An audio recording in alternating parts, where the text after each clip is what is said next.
Gentlemen, good evening to you all, and thank you once again for your attendance here this evening. May I firstly, on behalf of the organisers, the BAYARDO Solemn Association, and of course the families of those we are here to remember, welcome you all to this, the 50th anniversary of this desperate atrocity resulting in those terrible murders perpetrated upon the Shankill and his people by the enemies of Ulster on this very day and this very date 50 years ago. As time marches on for us all, and particularly for those who suffered or were here on that dreadful August evening, both that time and consequently age takes its toll. But for the BAYARDO Solemn Association, they are resolute in ensuring that we never forget that time, in this case, does not matter. This anniversary is, and will always be, an important milestone of solemn remembrance. And we will now commence the evening with the laying of the wreaths, and the Marshal will call forward the wreath layers in the order as agreed.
Thank you all.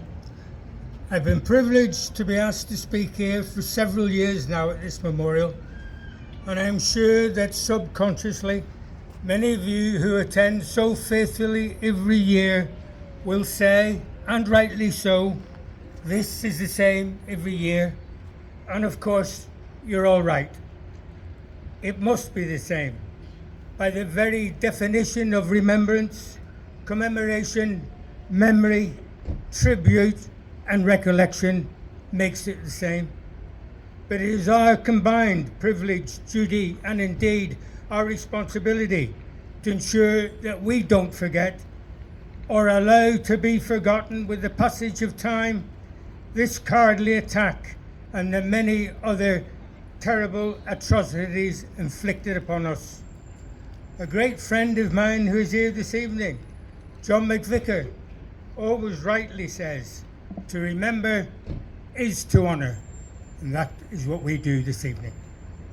Ladies and gentlemen, as we gather here this evening at this most fitting memorial to remember the 50th anniversary of these murders and injuries, we will not forget now, nor with God's help will we ever forget, despite those who wish to draw a line under these events at best, or forget that it ever happened at worst, or those who say, oh well, sure it was over 50 years ago, maybe it's time to move on.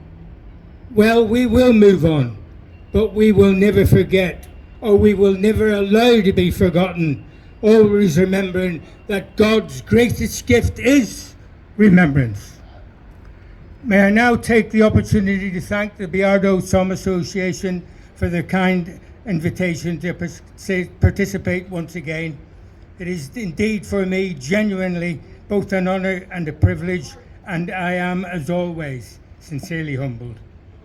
I particularly welcome here this evening, if I may, the families and survivors of those who were bereaved and injured those long 50 years ago, half a century ago, before many here were born at all.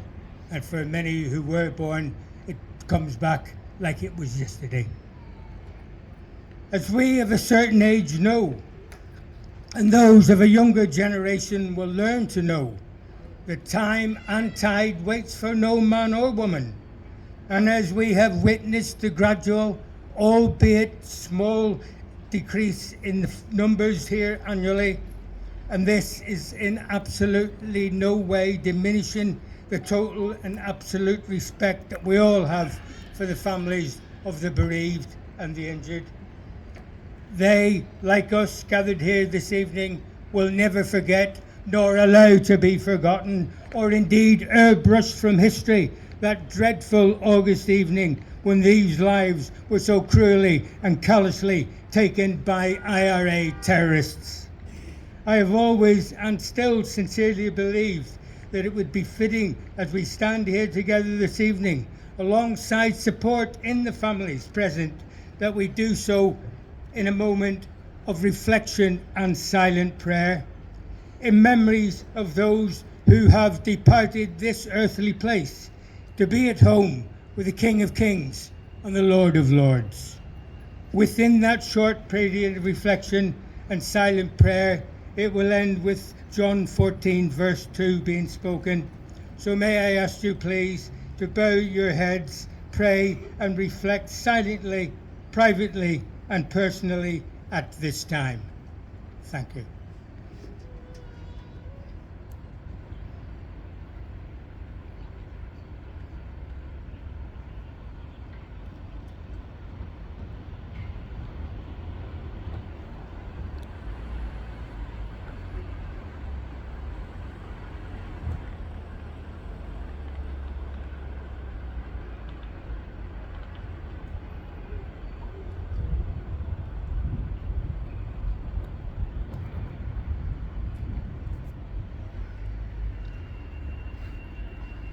Let not your hearts be troubled.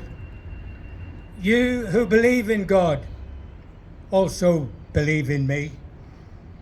In my Father's house there are many mansions. If this were not so, I would have told you. I'm going there to prepare a place for you. And if I go and prepare a place for you, I will come back and welcome you into my presence, so that you also may be where I am. Amen. The BAYARDO bar atrocity, as many here well know and remember vividly, took place on this very day and date 50 years ago on an equally quiet Wednesday evening on the 13th of August 1975 at this very place behind me on the Shankill Road. This was one of the many failed attempts by the I.R.A. to demoralise and indeed destroy the Protestant, Unionist, Loyalist people of the Shankill Road. Attempts that failed then, as they fail now. They, the I.R.A., the real and constant enemies of Ulster, have never learnt that the Shankill is literally the road of no surrender. And just as Martin Luther stated when told to denounce Protestantism or die in Wittenberg in Germany in 1521, here I stand, I can do no other, God help me. A different time and a different place, but the context remains the same. That dreadful night 50 years ago, a murder gang from the so-called Ardouin Company of the 3rd Battalion of the I.R.A., led by Brendan BIK McFARLANE. Only on Sunday last in Falls Park, McFarlane, now lauded in death as a hero, a great man, a gentleman and a son of Ireland, when in reality he was a rebel terrorist who is now in hell with all the other rebels who carried out the genocide of the Ulster Protestant people here in Ulster. And anyone else who disagreed with a twisted doctrine, regardless of your race, religion or creed. And they've done this by launching a murderous bombing and shooting attack here on the BAYARDO Bard on what was then Aberdeen Street. Viciously, callously and indiscriminately slaughtering 5 Protestant civilians along with causing over 50 other non-fatal injuries, using the excuse for that dreadful murder as retaliation for the Miami Showband shootings some 2 weeks earlier. They shot and killed 2 men standing outside the bar, chatting away as men do, and threw the duffel bag containing the bomb, into the bar, and then scurried away like the cards that they are and were. The families of all of us here tonight, in humble remembrance of those who died and whose names are indelibly carved in gold and on marble on this memorial behind us, are William John Gracie, 63, Samuel Gunning, 55, who were gunned down chatting at the door of the BAYARDO bar, Joanne Madole, 29, and Hugh Alexander Harris, 21, who died in the blast, with Linda Boyle, just 17 years old, dying in hospital on August the 21st that same year from the terrible injuries she sustained that night, leaving all those behind and those here tonight to suffer and mourn to this very day, and never will see any justice, but bear comfort that God will judge them as he eventually will judge us all. The 3 I.R.A. murderers, McFarlane, Hamilton, Clark, were quickly captured by the security forces that same night, fleeing from their foul deed. Why they were not shot dead as armed terrorists fleeing from their murderous actions remains a mystery.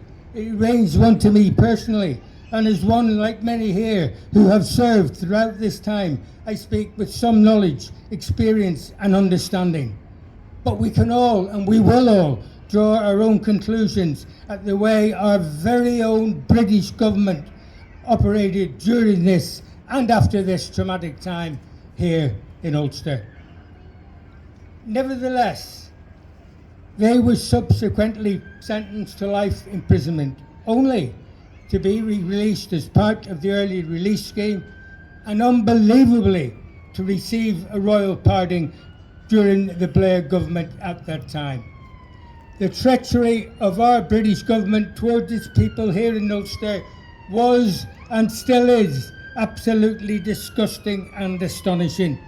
It was clear and is still clear for all to see the duplicitous government's policy, even then, for all to see our duplicitous government's policy, even then, was to rewrite the Troubles narrative in a methodology that rampant republicanism was the victim and not the aggressor. But we here tonight all know far better than that. However, the families, friends and loyalist people of the Shankill will never be released from the horror and terror of this night of evil, or indeed of the many other I.R.A. murders and the failings of our government to this very day.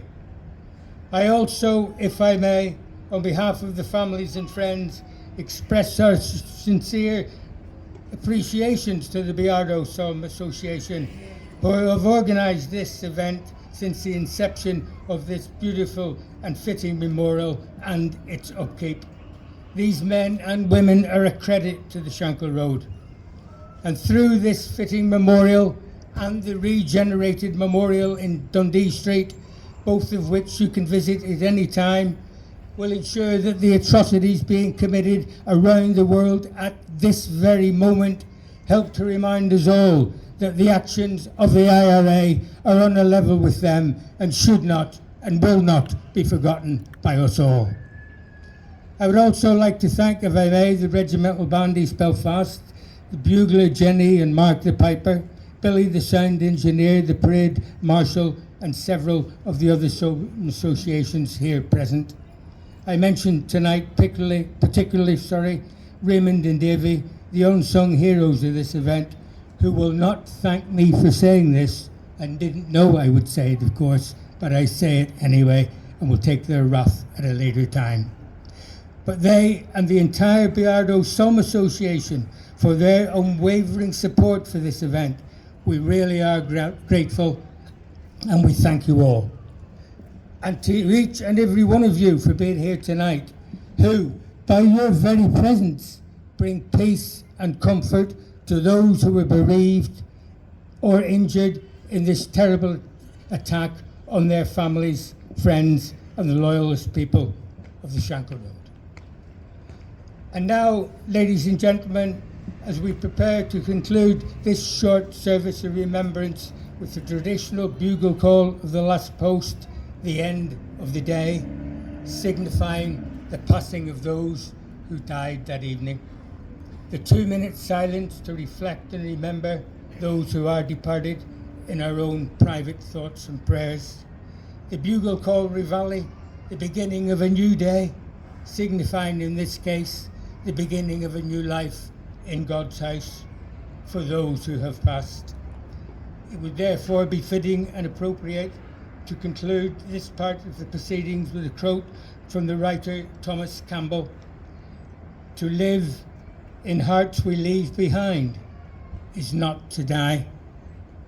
God has you in his keeping. I have you in my heart." The last post.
And